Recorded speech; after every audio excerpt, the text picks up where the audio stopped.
I know Appreciate the you have visit. people down there for sure. All right, Florida, Texas, Mexico.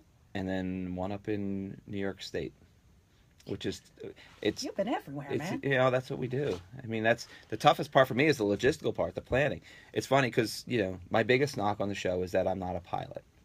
This is why I can't be in every place that I need to be as timely as I need to be if I'm flying these things back.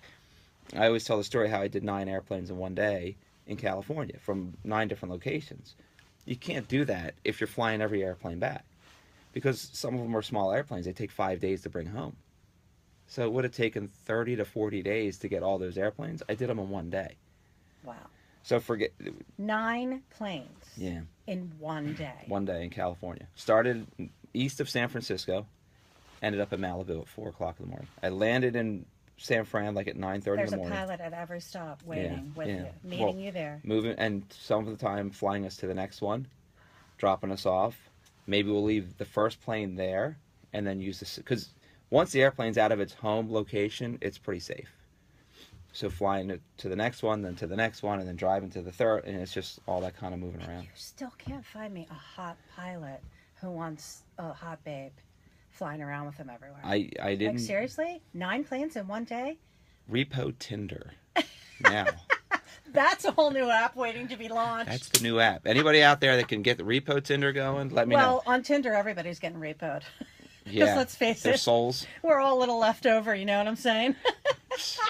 I hear you. I understand that. You're a happily married man. You yeah. have no idea how crazy it is out there. All right, your fans want to hear from you, buddy. They want to talk about the Repo Rat Race episode this time around. Gotcha. Yep. Do you want to give me Repo Rat Race 101? Because I love when you tell the story. Well, yeah, sure. This actually is one of my 2 or 3 favorite episodes that ever showed. So it started out, we were looking for this, I might get it was 2 years ago, so I might get some of the stats wrong, but it was like a 100-foot yacht. Beautiful boat. Worth $4 or $5 million. So it was a lot. The thing to remember is in Miami, like in Fort Lauderdale, there's a lot of waterways that go behind houses. So you check the marinas. If they're not there, you have to check behind almost every single house. So Danny and I had spent a few days down in Miami looking around in the marinas. We see nothing. So this is private property?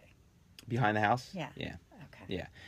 So what happened? We go to the marinas. A couple people have seen it. They know the boat. But nothing. No real hard, surefire tips. So we're like, we exhausted every marina. And I said to Danny, at this point, we got to do it by water.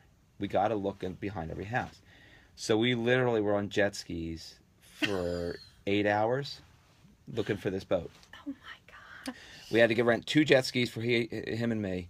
And then we also had to rent a small boat for the camera crew. Because they're going to want to get every shot, which is great. So Danny and I, at first, were very professional. We're looking. We're very serious. We're handling these. You had been on a jet ski before. Sure. Okay. Sure. And we're handling this thing exactly the way you're supposed to. Like, we're very professional and being very careful, following all the rules of, the jet skis and all this. We don't find it for a couple hours. Now we get giddy a little bit because it's 90 degrees out, sun's beating on you, water, and we start screwing around. So now, because there was a long stretch from one place to the next neighborhood, and we're just opening up. I'm going 60 miles an hour and jumping each other's wake. Then we're trying to get in front of each other so we can rooster tail each other. All over. Oh, we're having a ball. Mm-hmm. Pretty soon, the captain of the boat who owns these jet skis is yelling at us. I've seen a guy lose an arm doing that stuff before. And Danny and I are like, yeah, let's go. We lost him. So now he's really pissed at us. But at the same time, we're looking for the boat. So, I mean, you'll see a scene where I'm like, drop my head in there for a second. I'm, the water. He it just flooded me. So we had a ball doing it. Finally, we get behind that. We're looking behind houses. Nothing. All of a sudden, there it is. But a rainstorm's coming. And it looked like there were people on the boat, so we're like, this isn't the time. We decided to go back, drop off the jet skis, get in the car. We had the spot pinged. We go back at night. Okay. At the end of the waterway, there's a bridge where we can sit and look. It looks like everything's dark.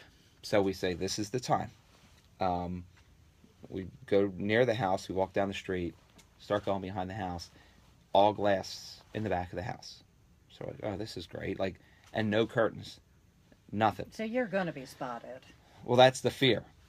Yeah, so... But they have a beautiful view every night. Well, and the one thing we found out, which is great for investigations, is that this guy housed productions of adult movies.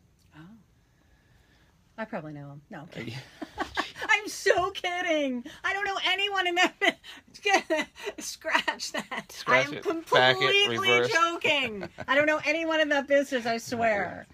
Swear to God. That came out of nowhere, didn't it? Yeah, so we knew that, and we're like, okay, whatever. You know, to me, like, there's other things that could go with this. So we're trying to time it right. Turns out there was a basketball game on. So he's there with two girls, basketball game's on. We're like, all right, we kind of have to wait this out.